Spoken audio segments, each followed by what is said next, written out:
Electoral bond पर supreme court के फैसले के बाद अब लोगों की निगाहें स्टेट बैंक ऑफ इंडिया और चुनाव आयोग की तरफ हैं। सुप्रीम कोर्ट ने स्टेट बैंक ऑफ इंडिया से बीते करीब 5 साल के इलेक्टोरल बॉन्ड की जानकारी चुनाव आयोग को देने के लिए कहा है।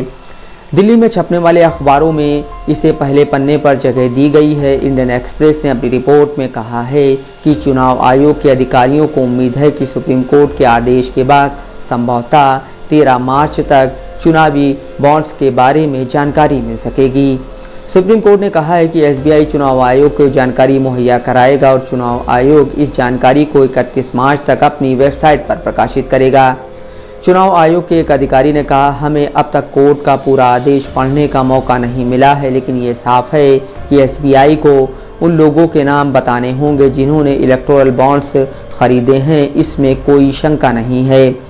हालांकि अखबार लिखता है कि अब तक ये स्पष्ट नहीं है कि एसबीआई जो डेटा देगा क्या वो उस तरीके से दिया होगा कि इससे बॉन्ड खरीदने वाले और वो बॉन्ड जिसे मिला उस राजनीतिक दल के नाम का पता लग सके।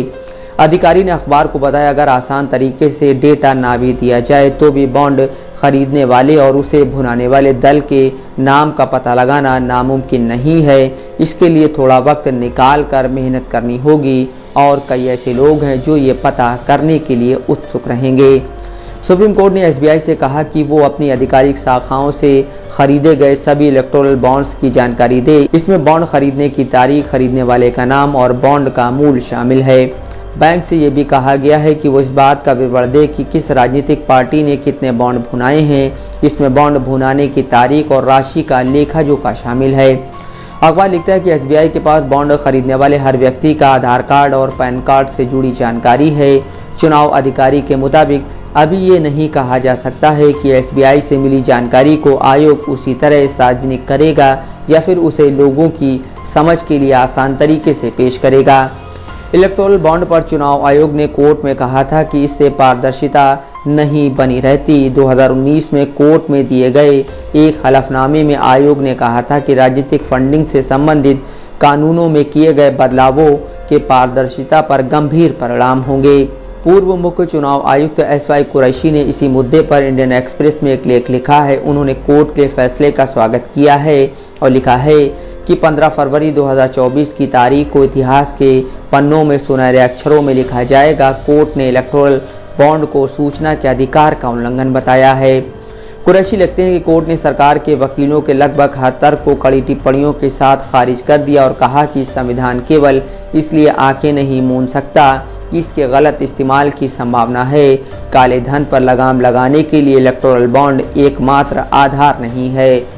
वो लिखते हैं कि इलेक्टोरल बॉन्ड कोई इकलौता कदम नहीं था जो सरकार ने उठाया था। इसका रास्ता साफ करने के लिए 2017 के फाइनेंस एक्ट में कई कानूनों में संशोधन किए गए।